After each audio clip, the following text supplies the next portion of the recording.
এটি নতুন ভিডিওৰ হৈতে মই ৰূপী আপোনালোক সকলোকে পুনৰবাৰ মোৰ চেনেল অসম জিয়ৰী RPT লৈ স্বাগতম জনাইছো মই আজি আপোনালোকৰ আগত শ্বেয়াৰ কৰিবলৈ গৈ আছো যে এযোৰ পুৰণা পাটৰ কাপোৰ আপোনালোকে কেনে ধৰণে ৰিষ্টাইল কৰিব পাৰে আপোনালোকৰ ওচৰত যদি পুৰণা পাটৰ কাপোৰ আছে নাইবা সেই পাটৰ কাপোৰযোৰৰ লগত কোনো ব্লাউজ নাই তেনেহলে আপোনালোকে নিজৰ লগত থকা ডিজাইনাৰ ব্লাউজৰ হৈতে কেনেদৰে পাটৰ কাপোৰযোৰ ষ্টাইল কৰিব তাৰ বিষয়ে আজি মই এই ভিডিওটোত আপোনালোকক কম তেনেহলে আৰু বেছি পলম নকৰাকৈ বলকচোন আজিৰ ভিডিওটো আৰম্ভ কৰো এযোৰ পাটৰ কাপোৰ মাৰ পুৰণা মই ইয়াতে এযোৰ ষ্টাইল কৰিছো আৰু লগতে মই আৰু এযোৰ কাপোৰ ষ্টাইল কৰিছো আপোনালোকক আজি এই ভিডিওটোত তাৰ ওপৰত দেখাম আৰু আপোনালোকে যদি মোৰ চেনেলটো এতিয়ালৈকে সাবস্ক্ৰাইব কৰা নাই তেনেহলে সাবস্ক্ৰাইব কৰিবলৈ নাপাহৰিব আৰু কাষতে থকা বেল আইকনটো প্ৰেছ কৰি দিব যাতে আহিবলগীয়া নতুন ভিডিওৰ নটিফিকেশনসমূহ আপোনালোকে সোনকালে পায়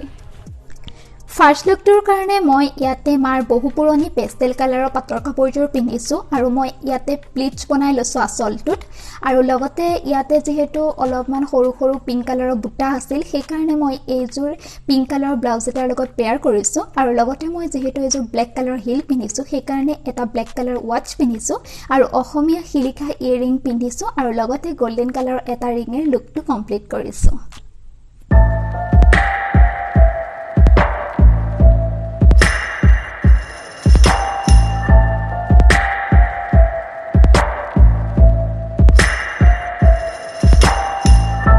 সেকেন্ড লুকটোৰ কাৰণে মই ইয়াতে চাদৰৰ আসলটো প্লিটছ কৰাৰ হলনি পেলাই লৈছো আপোনালোকে এনেকৈ চাদৰ আসলটো প্লিটছ কৰি বা পেলাই নতুন নতুন লুক ক্ৰিয়েট কৰিব পাৰে আৰু আপোনালোকে দেখিছে যে প্লিটছ কৰি লওঁতে এটা বেলেগ লুক আহিছিল আৰু পেলাই লওঁতেও এটা বেলেগ লুক আহিছে এনেকৈ আপোনালোকে একেযোৰ কাপোৰেই নতুন নতুন ৰূপত পিন্ধিব পাৰে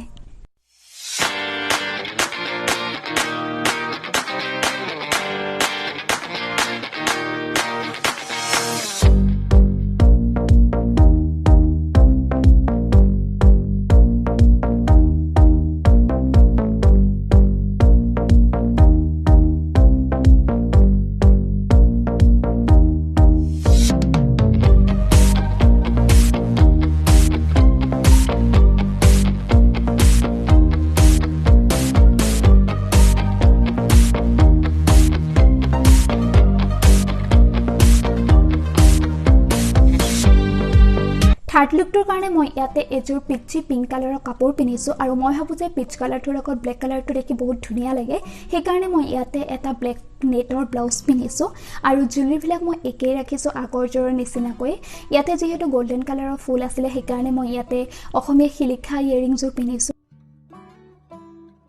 আৰু মই যেহেতু এযোৰ ব্লেক কালাৰৰ হিল পিন্ধিছো সেই কাৰণে তাক কমপ্লিমেন্ট কৰাকে মই এটা ব্লেক কালাৰ ওৱাচ পিন্ধিছো এনেকৈ আপোনালোকে জুৱেলাৰী চেঞ্জ কৰিও নতুন নতুন লুক ক্ৰিয়েট কৰিব পাৰে আৰু মই ইয়াতে পিন্ধা প্ৰডাক্টবিলাকৰ লিংক ডেসক্ৰিপচন বক্সত দি দিম আপোনালোকে তলত গৈ চাব পাৰে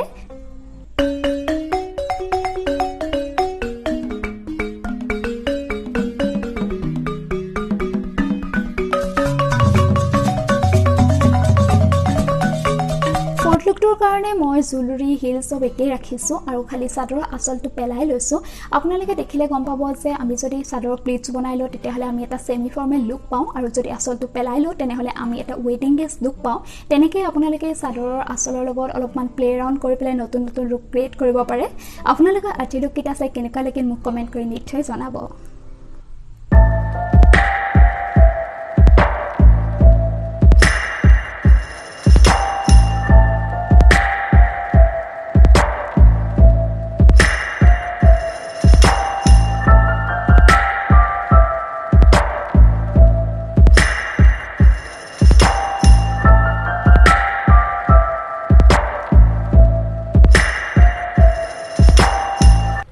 And that is it for today's video guys hope you guys enjoyed it if you guys did then give this video a big thumbs up and I will see you in my next video till then don't forget to be creative stay stylish with me Axom Jiyori RPT while keeping your style and comfort bye তেনেহলে আৰু এটি নতুন ভিডিওৰ হৈতে পুনৰ লগ পোৱাৰ আশাৰে আজিলৈ আহিছো ধন্যবাদ আজিৰ ভিডিওটো চোৱাৰ বাবে আপোনালোকক বহুত বহুত ধন্যবাদ